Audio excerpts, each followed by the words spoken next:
Hi, I'm Erica from FarmSteady, and today we're going to make sourdough bread using your FarmSteady sourdough kit. And I should say today and tomorrow, because sourdough takes a little bit of time. But don't worry, we're going to go through every single step. Before you get started, you're going to need a sourdough starter.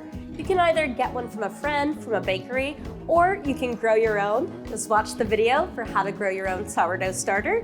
That just takes 5 days with some flour and water. In this video, we're going to go over the Autolyse, kneading and folding, bulk fermentation, shaping and proofing, and then finally, you'll be ready to bake. We broke down the process so that each step is pretty easy to follow, but it is helpful to have the right tools. So definitely check out the FarmSteady sourdough kit before you get started. Now let's get started making this sourdough.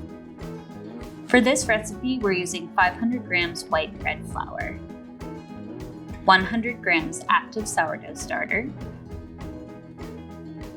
10 grams of kosher salt, and 350 grams of warm water.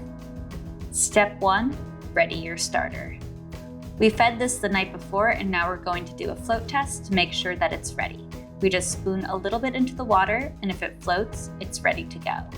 If your starter sinks, the timing isn't quite right, and you should wait. Step 2, Autolyse. The purpose of the Autolyse is to hydrate your flour and to begin building the structure of your dough.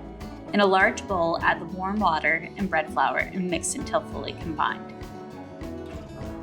Mix with your hands or a flexible dough scraper until dough is hydrated with no dry patches of flour. Then cover and let rest for 30 minutes. Step 3, build your dough. Now that your dough is hydrated, you'll add starter, then knead to strengthen your dough structure. Add 100 grams of your active starter. Get it all in there. Fold, pinch, and knead until starter is fully incorporated. Your flexible dough scraper is handy here too. And 2 teaspoons of water. Then fold to combine. And once that's fully combined, sprinkle salt all over your dough and mix that in too. Now knead for 10 minutes. We find it easiest to knead right into the bowl. Then cover and let rest for 30 minutes. Step 4, stretch and fold. Starting at the top, gently lift your dough up, letting it stretch but not tear, and then fold over. Rotate your bowl 180 degrees. Starting at the top again, lift your dough again and fold over. Then turn your bowl 90 degrees and repeat the stretch and fold. Rotate it 180 degrees and then repeat for the last side. Then cover and let rest for 30 minutes. Now we're going to do that exact process again and again and again until we've done 4 sets with 30 minutes of rest in between each one. Pull the top down over the bottom, rotate and do it again. Then stretch and fold each side, cover and let rest another 30 minutes.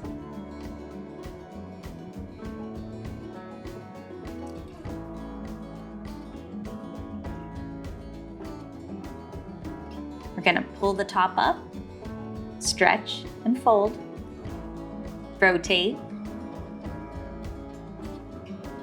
fold over again, and then do the sides. All 4 sets should take about 2 hours. Stretching and folding your dough helps develop your bread's glutens, which will provide your sourdough with its signature chewy interior. And let rest. Now for the 4th and final set. Stretch up and to the bottom, rotate and repeat, and then stretch and fold each side.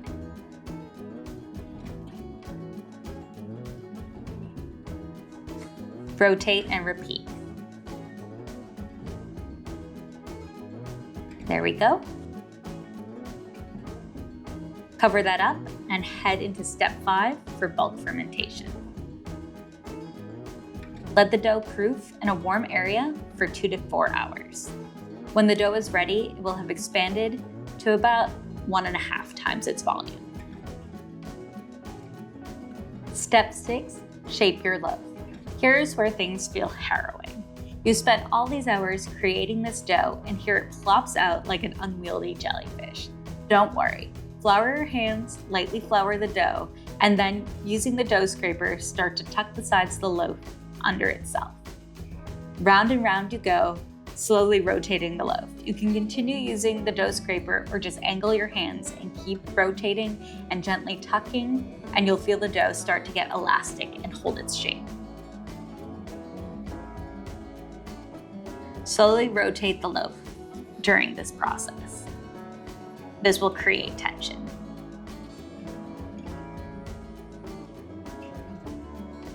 Gradually form into a smooth ball of dough. Then grab your banneton and coat the inside with flour, shaking out any of the excess. Then using the metal bench scraper, lift your loaf and place top down in the banneton. This is one of those other moments of truth. So if you feel like you need another little tuck to keep it together, do that. And then pinch the seam closed. Cover with a clean dish towel and tuck inside a plastic bag, and then refrigerate this overnight.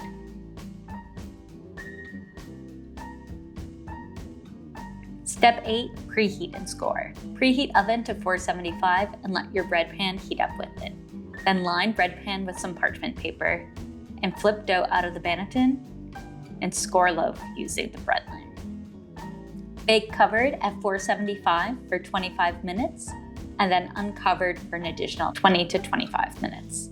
Once you made your first loaf, you're going to be totally hooked. You can feed your sourdough and keep making batch after batch or loaf after loaf. Check out FarmSteady.com for all our recipes and our great DIY food kits. And please subscribe. We're going to be coming out with tons of new videos this season, and they'll be really fun and super tasty.